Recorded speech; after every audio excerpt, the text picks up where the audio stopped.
At 7:17 in the morning, on the 30th of June, 1908, a man named Semyon Semyonov is sitting on his porch in a trading post in central Siberia.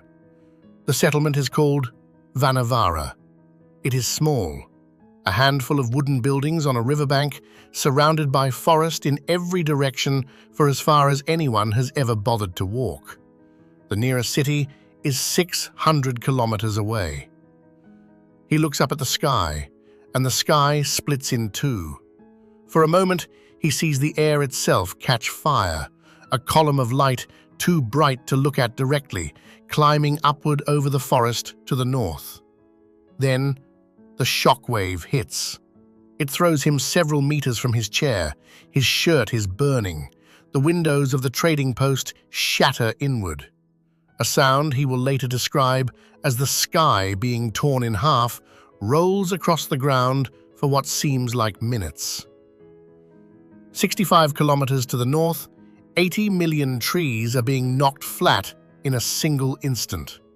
The blast is heard in Yakutsk, 1,000 kilometers away. Barographs in England record the pressure wave 6 hours later. For the next several nights, the sky over Europe glows brightly enough that newspapers in London report being able to read by it at midnight. But no one comes to find out what happened.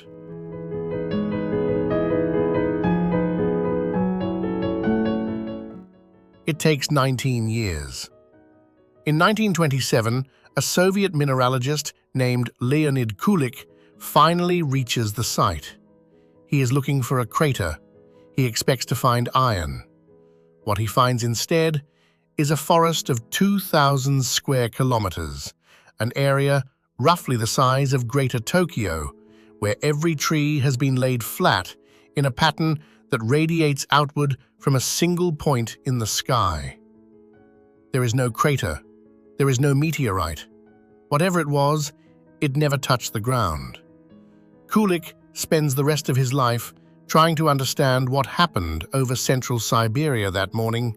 He never does. And the truth that the rest of the world is slowest to recognize is not the mystery of the explosion itself. It is the geography of where it happened. In any other place on Earth, an object large enough to flatten an area the size of a metropolitan capital would be witnessed. It would be measured, it would be investigated within days. Here, in the middle of what looks on a map like just another part of Russia, it happened. And nobody came for almost 2 decades. This is Siberia. Not Russia exactly, Siberia. The region begins at the Ural Mountains, a low spine running north to south that geologists draw as the boundary between Europe and Asia. From the Urals to the Pacific Ocean is a distance of more than 7,000 kilometers, roughly the same as the distance from Lisbon to Beijing. From the Arctic Ocean down to the borders of Kazakhstan, Mongolia, and China is another 4,000. What lies inside those 4 corners is 13.1 million square kilometers of land, 3/4 of the territory of the largest country on Earth. But 3/4 of Russia undersells the scale. Siberia on its own is larger than the contiguous United States.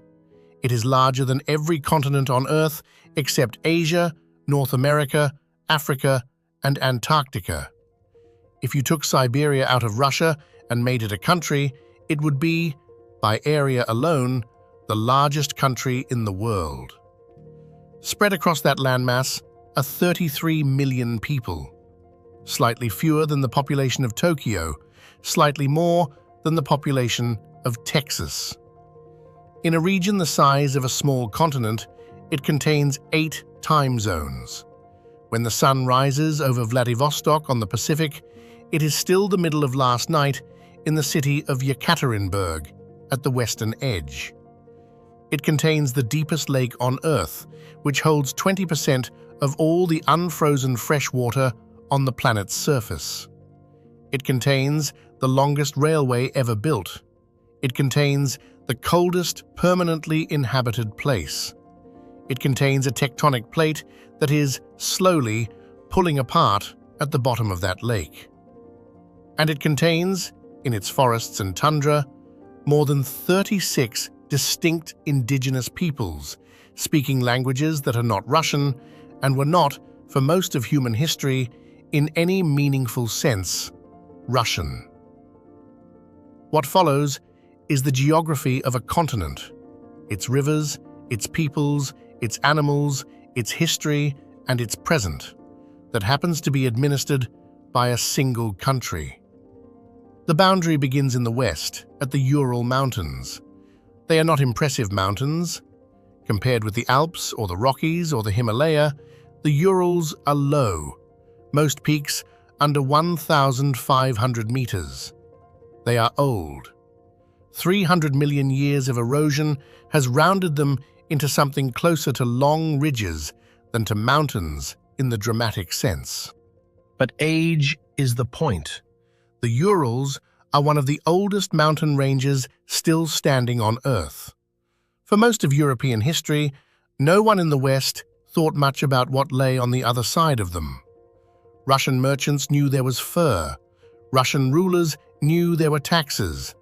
But the idea that the land beyond the Urals constituted a different kind of place, that crossing this low ridge was crossing into a continent rather than a province, took centuries to settle in.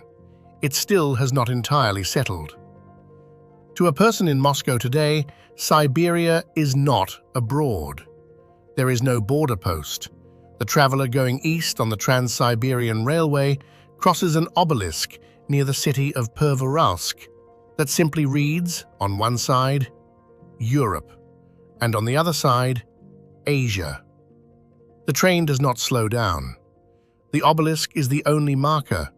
The forest on the other side looks identical to the forest on this side for several hundred kilometers. And then, slowly, it does not.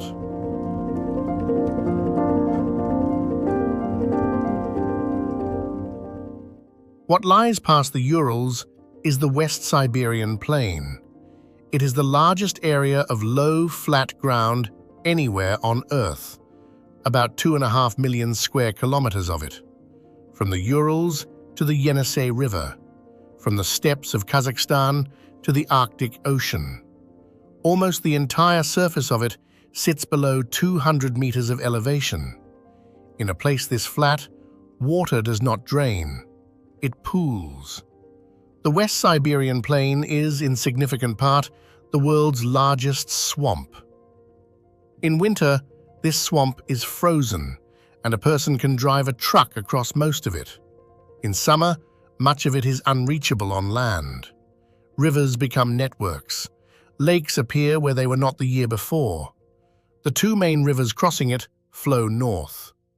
The Ob runs more than 3,500 kilometers from the Altai Mountains to the Arctic. The Yenisei runs further still. Together, they drain about 8 million square kilometers of water into the Arctic Ocean every year. The flatness is its own kind of grandeur. There is no horizon in the way the word usually means. The sky touches the ground in a thin, pale line, and the line moves with the season, and the people who live here speak about distance not in kilometers, but in days.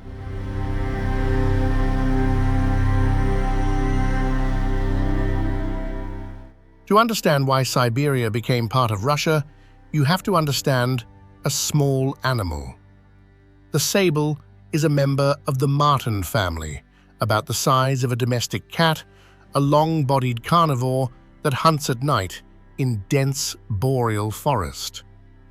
Its fur is exceptionally dense, dark brown, and softer than almost any other natural material humans had handled before the modern era. In the 16th century, a single high-quality sable pelt could be worth more, gram for gram, than gold. This is not a metaphor. Sable fur supplied the royal courts of Europe and the imperial courts of China and Persia. A robe could be worth a small estate, and the sable, for reasons of biology, lived in only one part of the world in significant numbers, the boreal forests of Siberia. Hunting them was difficult.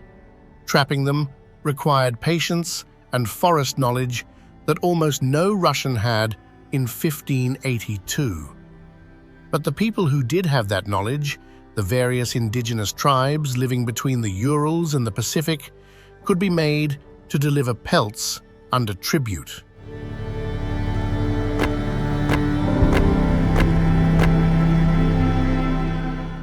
The tribute system was called Yasak. The men who imposed it were Cossacks. The first of them, and the one who became legend, was named Yermak Timofeyevich. In 1581, Yermak crosses the Urals with roughly 840 Cossacks. He is in the service of a wealthy merchant family, the Stroganovs, who hold a charter from Ivan the Terrible to expand the fur trade. His army is small, but armed with firearms, which the Tatar Khanate they are about to attack does not have in significant numbers. The Khanate of Siberia collapses within a year. Its capital, Kashlik, falls in 1582. Yermak himself dies a few years later, drowned in the Irtysh River trying to escape a night raid. His body is never recovered. He becomes a Russian folk hero almost immediately.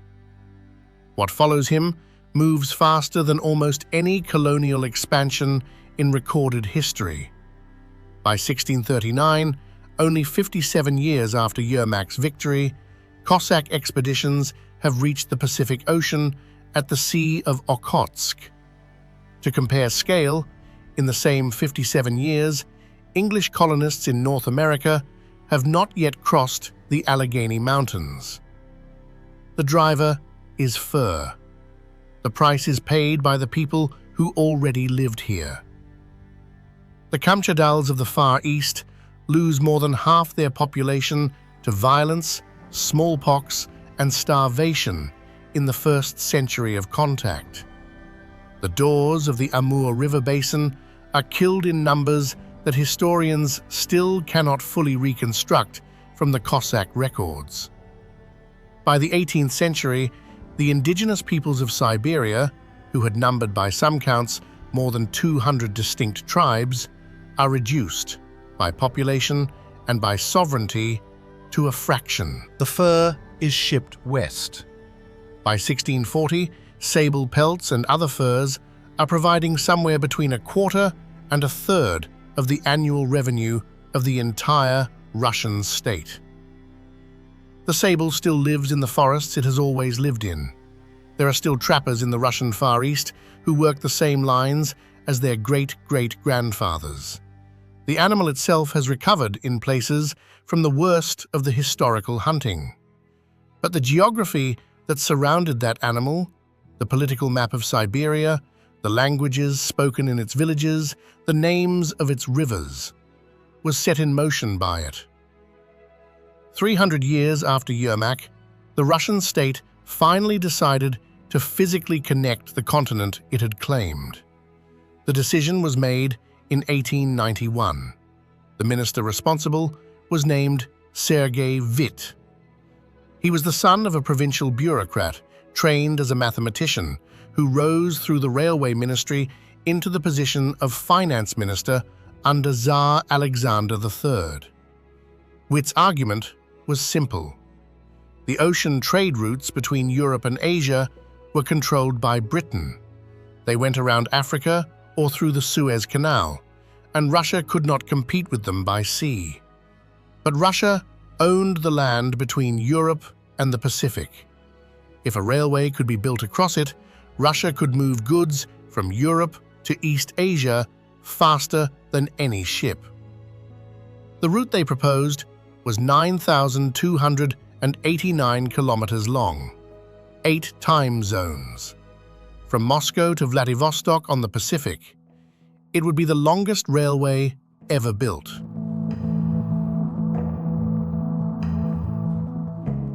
Construction began in May of 1891. The first section, from the city of Chelyabinsk at the foot of the Urals, was inaugurated by Tsarevich Nicholas, soon to be the last Tsar of Russia, pushing a symbolic wheelbarrow of dirt. The labor came from where the labor in Siberia has always come from: peasants migrating east, soldiers, and prisoners. At peak, around 90,000 men were working on the line at the same time. Thousands of them died of cold, of accidents, of typhoid in the swamps of the West Siberian plain. The bridges they built crossed 17 major rivers. The tunnels they cut went under permafrost. The trackbed in many sections was laid directly across frozen ground that they knew would shift in summer. It took 25 years to finish. In 1916, the year of the bridge over the Amur River being inaugurated, the railway was complete. Russia could move a train, single track in most sections, from Moscow to the Pacific in 7 days. The cities that exist along the Trans-Siberian today exist because the Trans-Siberian put them there. The largest of them is Novosibirsk. Before the railway, the site was a small village on the Ob River, where the engineers had decided to put a bridge. By the 1930s, it was a regional capital. Today, with 1.6 million people, it is the third largest city in Russia and the largest city in Siberia, a fully grown industrial center that did not exist as anything more than a few houses 130 years ago. Most of the urban Siberian map was drawn this way. Omsk, Krasnoyarsk, Irkutsk, Khabarovsk. These are cities that the railway either created or transformed beyond recognition. Around 4 million peasants moved east along the line in the decade before the First World War. They settled the strip on either side of the tracks. They did not, in significant numbers, settle further out. Even today, satellite images of Siberia at night show a thin line of lights running west to east, the cities of the railway, and almost total darkness everywhere else.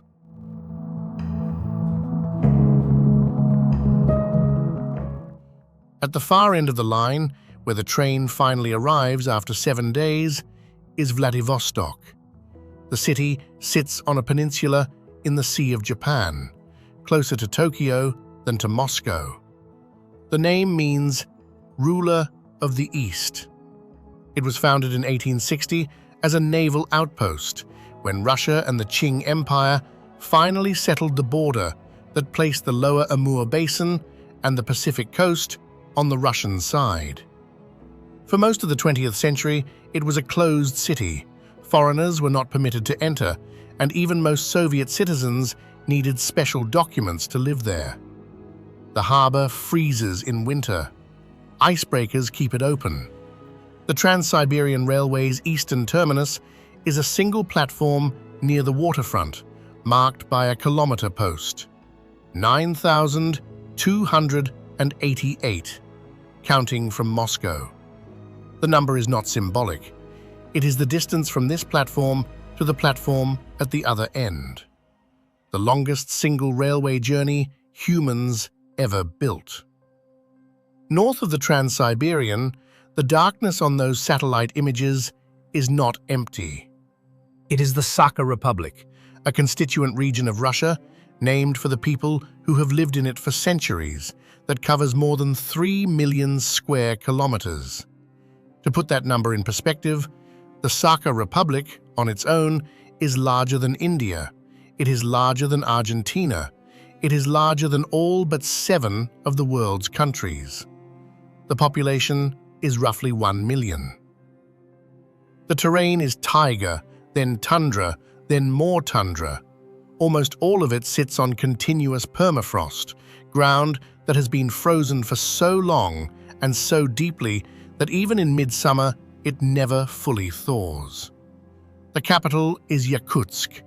It is the coldest city of its size in the world. In January, the average low temperature in Yakutsk is around -43 degrees Celsius. The record low is -64. The buildings are constructed on pile foundations driven into the permafrost, because if they were built on regular foundations, the heat from the buildings themselves would melt the ground underneath and they would sink. The city has a population of more than 350,000 people. The river it sits on, the Lena, freezes solid enough every winter to carry trucks across it. There is no permanent bridge. And in July, in the same city where it dropped to -64 in winter, the daytime temperature regularly reaches +30. The annual temperature range is more than 90 degrees Celsius. There is no other place on Earth with weather like this.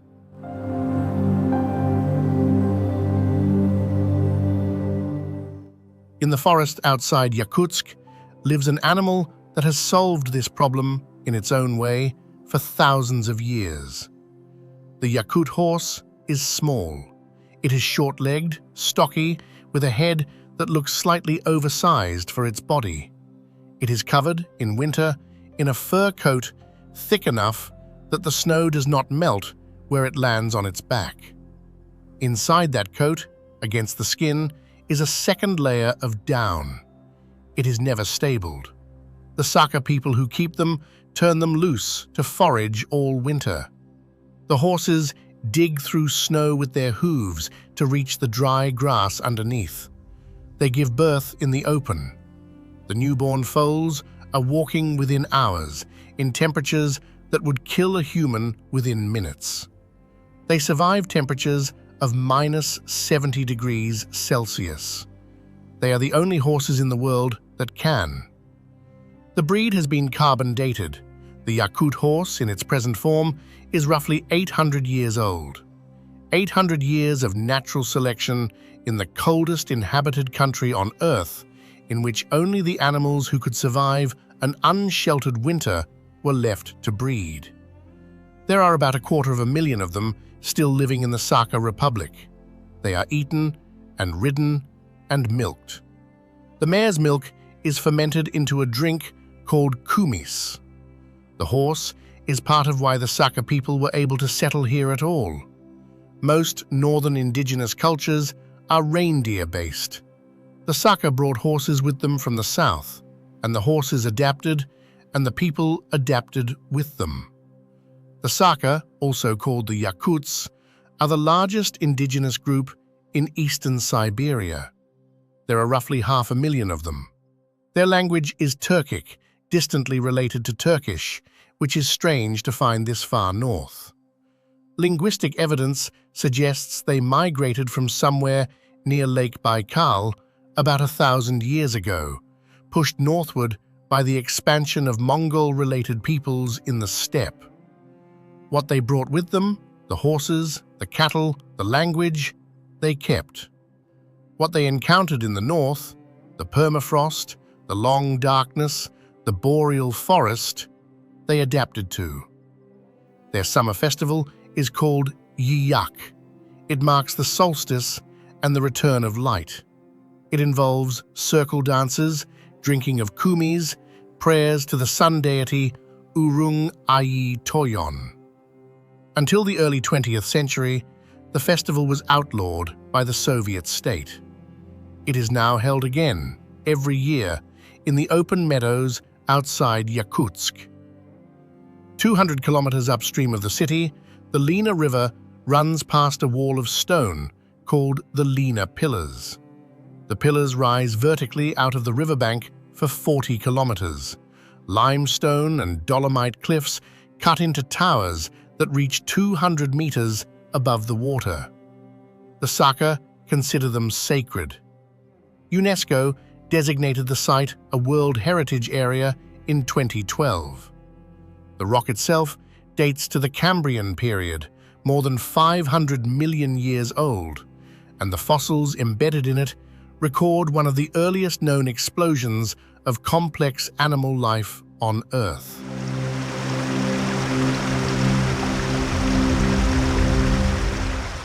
Below the surface, in the permafrost of the Sakha Republic, something else is being preserved. The cold ground holds Ice Age animals. Mammoth tusks are uncovered every summer along the Lena and the Yana and the Indigirka rivers. Whole carcasses, frozen for tens of thousands of years, occasionally surface. Woolly rhinoceros, cave lions, foals of horses that no longer exist. There is a working market in mammoth Ivory. The Sakha trade it the way the Chukchi once traded walrus tusk. The frozen ground that gives them up is also the frozen ground that is thawing. What is preserved now will not always be.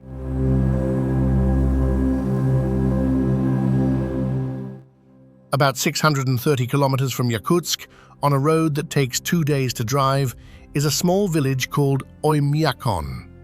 It sits in a valley between two ridges. The valleys trap cold air. In January, the average overnight temperature in Oymyakon is minus 50 degrees Celsius. The lowest reading ever recorded there, in 1924, was minus 71.2. Around 800 people live in Oymyakon. They are the coldest, permanently settled population on Earth. The school closes when the temperature drops below minus 52. The water pipes are above ground because below ground in the permafrost, they would freeze solid every winter. People keep their cars running for most of the day because if they switch them off, the engines might not start again. The name Oymyakon comes from the Even language. It means unfrozen water, a reference to a thermal spring nearby that somehow does not freeze even at the bottom of January. The early reindeer herders used the spring as a winter watering hole. The road that leads to Oymyakon was built in the 1930s and 1940s. Stretches of it are still called the Road of Bones, because the laborers who built it, political prisoners mostly, were buried where they fell beneath it.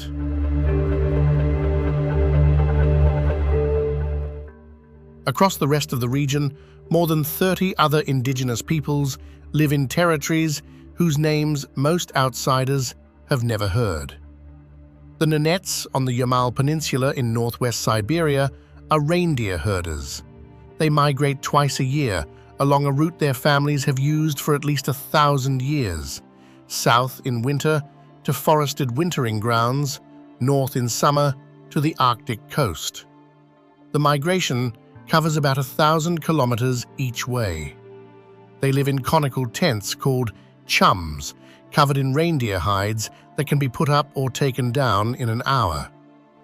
The Evenki, scattered across central and eastern Siberia in some of the most thinly populated areas of the country, are also reindeer herders, but in forest rather than tundra.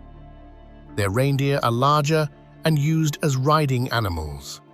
Their shamans were, for most of pre-Soviet history, the religious authorities of their communities.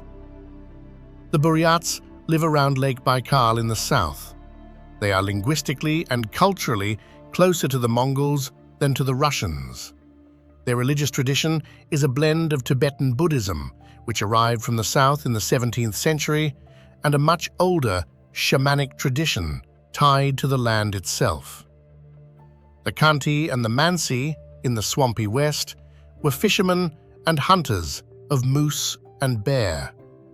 The Chukchi, in the far east, on the peninsula that almost touches Alaska across the Bering Strait, hunted whales and sea lions. Most of these peoples have been visited, photographed, written about, classified, and sometimes saved by anthropologists from somewhere else. Most of them today live in some mixture of the old way and the modern way. Children attend Russian-language schools. Adults work in towns, or in some communities still follow the herds. The languages are not in good shape.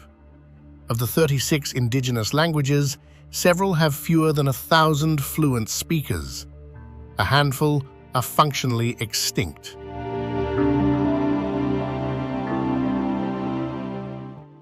The Ural Peninsula, where the Nenets migrate, sits over one of the largest natural gas fields on Earth. About 420 trillion cubic feet of recoverable gas lies beneath the Nenets' winter grazing grounds. The Bovinenkovo field, one of the largest gas-producing sites on the planet, sits squarely in the middle of the migration route. In 2014, a strange thing happened on the Ural. A circular crater, roughly 30 meters across, appeared overnight in the tundra. Then another. Then several more. The first one was so deep that a helicopter team lowered into it could not see the bottom. Scientists call them gas emission craters. They are the result of methane trapped in the permafrost or just beneath it, building up under pressure as the ground warms. And then, when the pressure exceeds what the frozen surface can contain, exploding outward in a single moment. The herders had begun to report them years before the scientists arrived. They had been telling people in Moscow that the ground was changing, that the lakes were draining, that the reindeer were falling through ice that should not have been thin, that the smell of the soil in summer was wrong. The craters confirmed what they had been saying. North of the gas fields, north even of the Arctic Circle, sits a place that almost no one outside Russia has ever seen. The Putorana Plateau covers about 250,000 square kilometers, an area roughly the size of the United Kingdom. It is a vast, flat-topped basalt highland carved by deep canyons. About 25,000 lakes are scattered across it. The waterfalls. Putorana has more waterfalls than almost any place on Earth, drop from cliffs that rise 1.5 kilometers above the canyon floors. There are no roads onto the plateau. There is no settled population. Access is by helicopter from the city of Norilsk or by river in summer when the rivers are not frozen. What lives here is the largest wild reindeer herd in Eurasia, roughly 400,000 animals, which crosses the plateau twice a year along migration routes that predate any human presence in the area. In 2010, the entire Putorana Plateau was declared a UNESCO World Heritage Site. Almost no foreign visitors had ever been to it. Almost no foreign visitors have, even now. The combination of remoteness, climate, and the Russian permit system means that, of the most ecologically significant wilderness areas in the world, this one remains, for practical purposes, unvisited. That this exists, on a continent's worth of land, that most outsiders mentally collapse into a single concept called Russian wilderness, is part of what Siberia means.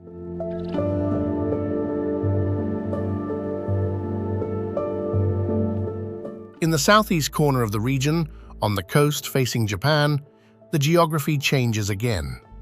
This is the Russian Far East. The forests here are not boreal taiga, but temperate mixed forest. Korean pine, Manchurian fir, Mongolian oak. The winters are colder than anywhere else with this kind of forest, but the summers are warm and wet, fed by Pacific monsoons. It is one of the most ecologically unusual zones on the planet, a place where tropical biodiversity meets subarctic cold. It is also the last home of the Amur tiger. The Amur tiger, sometimes called the Siberian tiger, is the largest cat alive today.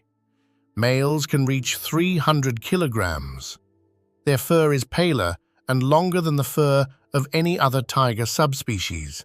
Their paws are thicker. Their winter coats grow a ruff around the neck that no tropical tiger develops. There are roughly 400 of them left in the wild. In the 1940s, after decades of persecution and habitat destruction, the population had collapsed to fewer than 50 animals. The Russian state, under Stalin of all administrations, became the first country in the world to ban tiger hunting outright in 1947. The population recovered slowly. Today, it is stable, but small. A single male's territory is roughly the size of a small European country, 800 to 2,000 square kilometers. The forest, despite logging pressure, is large enough to support them only because Siberia itself is large enough to spare the room.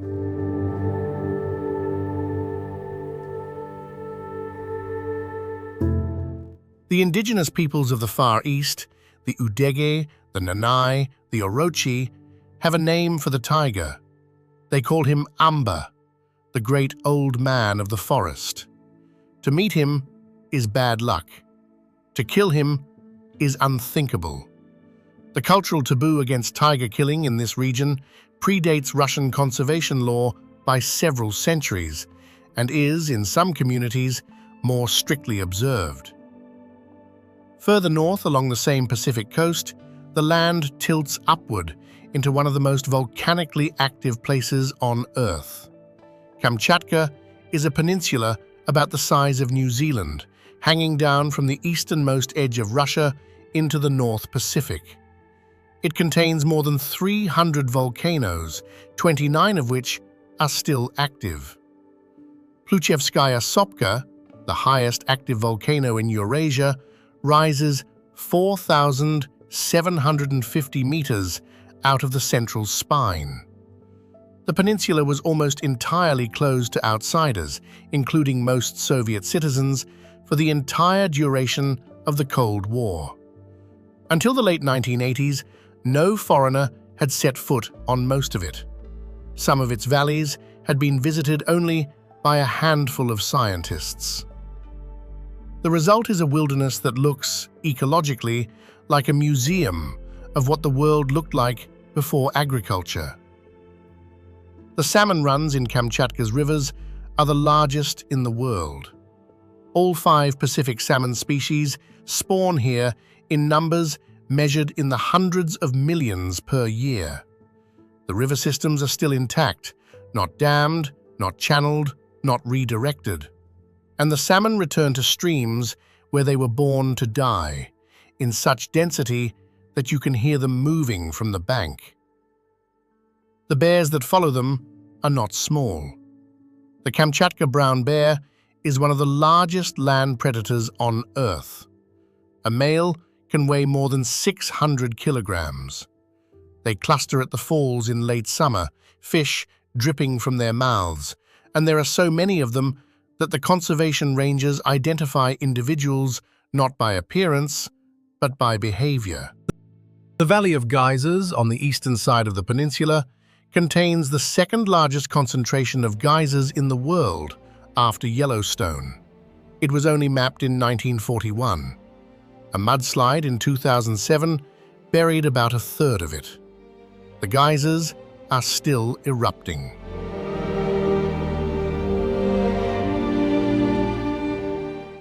In the brief summer that the West Siberian plain allows itself, 6 weeks, maybe 10, where the swamps are not frozen, something else takes over. Mosquitoes. The Siberian mosquito, in summer, exists in numbers that visitors to the region almost never believe. Standing still for 30 seconds in the wrong place in early July is enough to lose dozens of millimeters of blood from a single arm. Clouds of them rise off the standing water of the plain in densities that are visible on radar. The reindeer herds adjust their migration routes around them. A caribou caught in a bad swarm can lose enough blood in a single afternoon to weaken it for the rest of the season. The mosquitoes themselves live for only a few weeks, but in those weeks, on the brief thawed surface of the world's largest swamp, they are one of the most successful biological organisms in the temperate world. They feed the swallows and the dragonflies, who feed the bigger birds, who feed the foxes. The food web of the West Siberian plain runs on insects most outsiders can barely tolerate. It is one of the geographies of Siberia that exists outside the popular imagination entirely.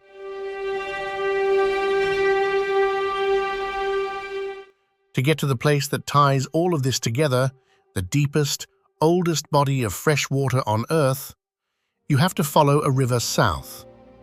The Yenisei rises in the Sayan Mountains on the border between Russia and Mongolia. It runs north for 3,500 kilometers and empties into the Arctic Ocean.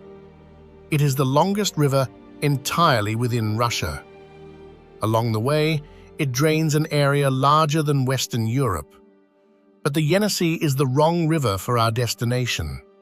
The river we want is its largest tributary, the Angara. The Angara flows out of the south of the Sayan Range and runs north and then west toward its confluence with the Yenisei. Tracing the Angara back upstream eventually brings you to one place, the only place on Earth from which the Angara flows. South of the city of Irkutsk, the road bends east, and the air changes, and the trees thin, and suddenly the ground falls away. You are standing on the western shore of Lake Baikal. Baikal is not a lake in the way other lakes are lakes. It is 636 kilometers long. From end to end, it is roughly the distance from London to Edinburgh. From shore to shore, it is on average 48 kilometers wide. Surrounded by mountains in nearly every direction, the lake fills a single, enormous crack in the Earth's crust. That crack is not an ancient one, it is an active one. Two tectonic plates meet at the bottom of Lake Baikal and are pulling apart. The lake is widening by about 2 centimeters a year and deepening by about 6 millimeters a year.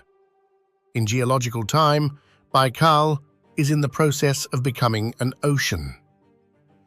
At its deepest point, it is 1,642 meters down, the deepest lake on Earth. More than a kilometer of water beneath the surface. The volume of water it holds is more than every Great Lake in North America combined.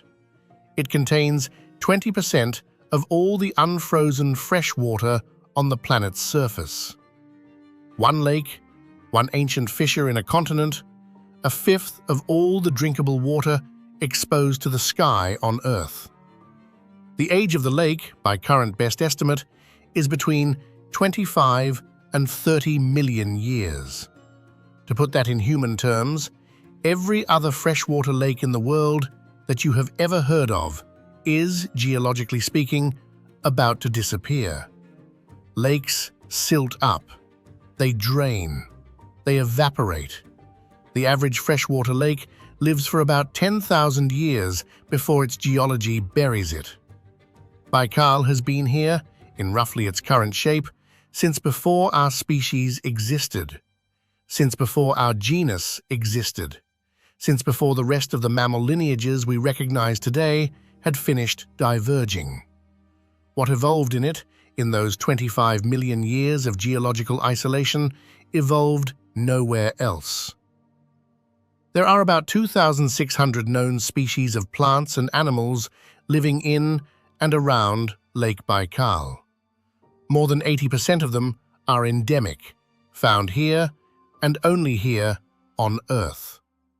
The amphipods on the bottom, small shrimp-like crustaceans, have radiated into more than 350 distinct species.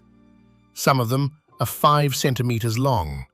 Some of them live their entire lives in the water column, like krill, which is unique among freshwater crustaceans on Earth.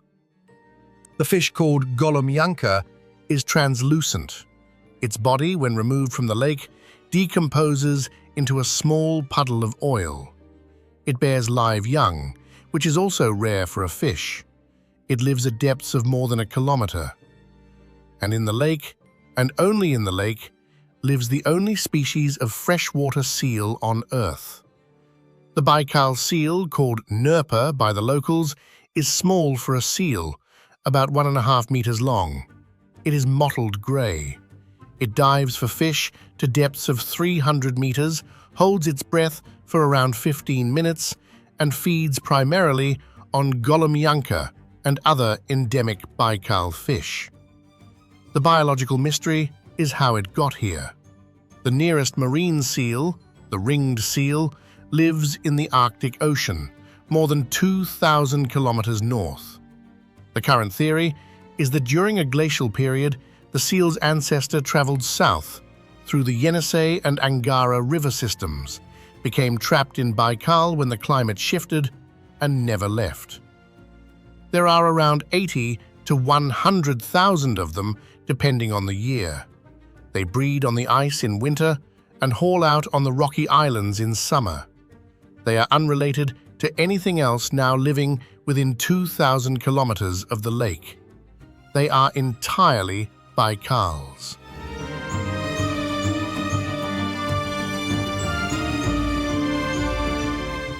The water itself is extraordinarily clear. In good conditions in winter, you can see down through 40 meters of it. There is no commercial harbor on the lake. The rivers feeding it have not been industrialized to the extent that the lakes of Europe and North America have been. There is a single paper mill on the southern shore that has been the subject of decades of protests, and there is pressure from tourism, and there are concerns about the southern basin's seal population. But for the most part, the water that fell as snow in the Sayan Mountains tens of millions of years ago is still there. In winter, between January and April, the entire surface of Baikal freezes over. The ice is more than a meter thick. It is transparent in places, refracting the sun in patterns that locals have names for. Slabs the size of buildings, hexagonal cracks, blue tunnels where pressure has split the surface and frozen back over. A road forms across the lake in February. Trucks drive it. During the Russian Civil War in 1920, an army retreated across the ice in midwinter, and the lake froze over its dead where they fell. Most of them were not recovered. And a kilometer beneath the ice, in the deepest basin of the lake, sits one of the strangest instruments humans have ever built. It is called the Baikal Neutrino Telescope. The water is so clear and so deep and so isolated from cosmic interference that physicists lower instruments through holes in the winter ice to detect neutrinos, subatomic particles passing through the Earth from distant astronomical events. The telescope has been operating in some form since 1993. Baikal is one of two natural sites on Earth, along with the Antarctic ice, where this kind of physics is possible. The lake holds the deepest water on the continent, the oldest fresh water on the planet, the only freshwater seals in the world, and the apparatus through which we watch the rest of the universe.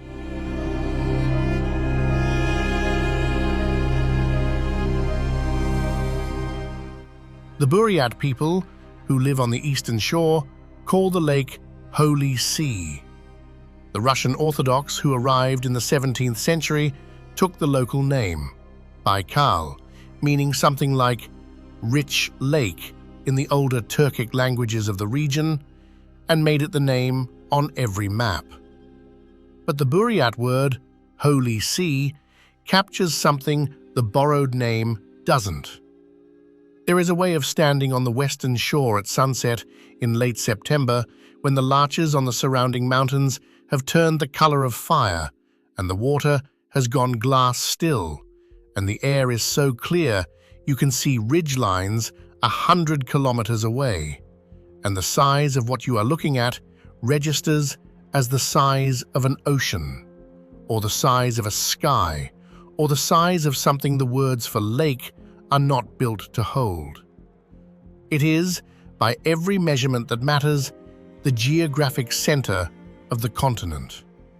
The deepest, the oldest, the most biologically singular, the site at its bottom of the only active rift on Earth that is splitting a continent apart from inside a country.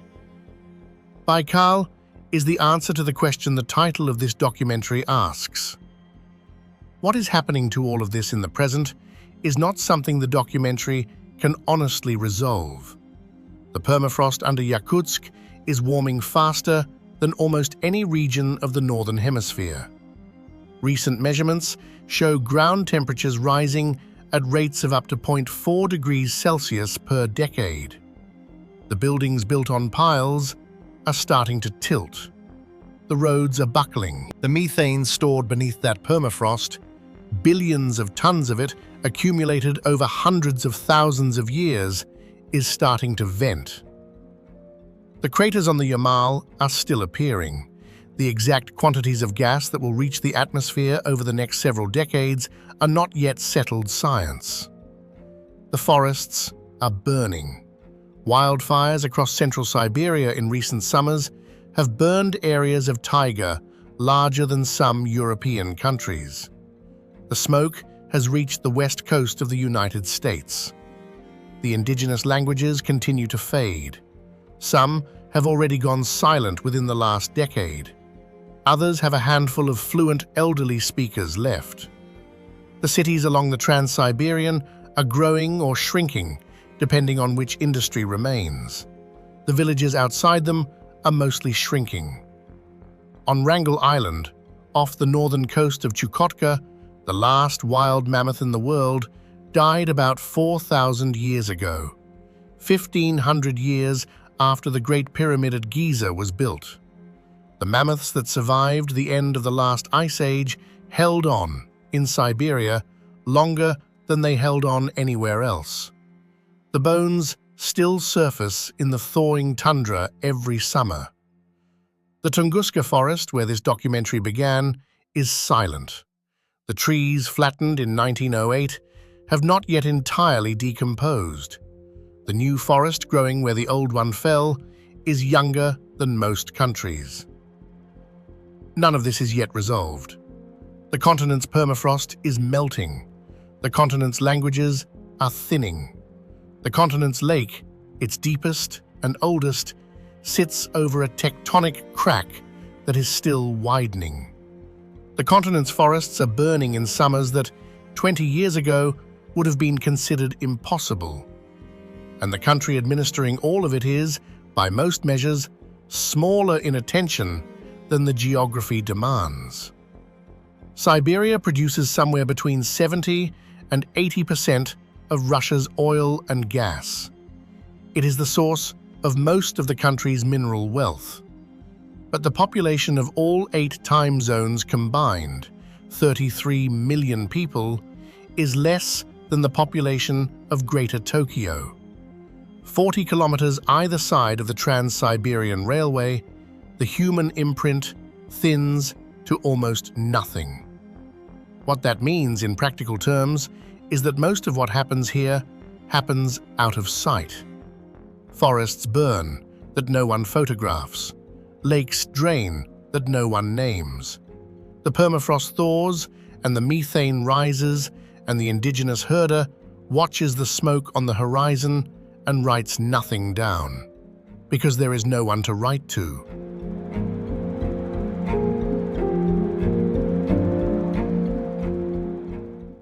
A man named Semyon Semyonov sat on his porch in Vanavara on a June morning in 1908 and watched the sky split in two. 80 million trees fell to the north of him. No one came for 19 years. The geography that allowed that to happen has not changed. There are still parts of Siberia where, if you walked away from the nearest road, no one would notice you were gone, or that the forest behind you had burned, or that the river beside you had moved its course. That is what a continent feels like, from inside the country that contains it. Thanks for being here with us, for the length of a place that does not fit in one sitting. There is more of this continent than any documentary of any length can hold. We have not seen the Chukchi crossing the strait, or the Lena Delta at flood, or the bones of the mammoths in the Sakha permafrost. We have not seen most of it. But for the length of this one breath, we have stood at its edge. Until the next journey.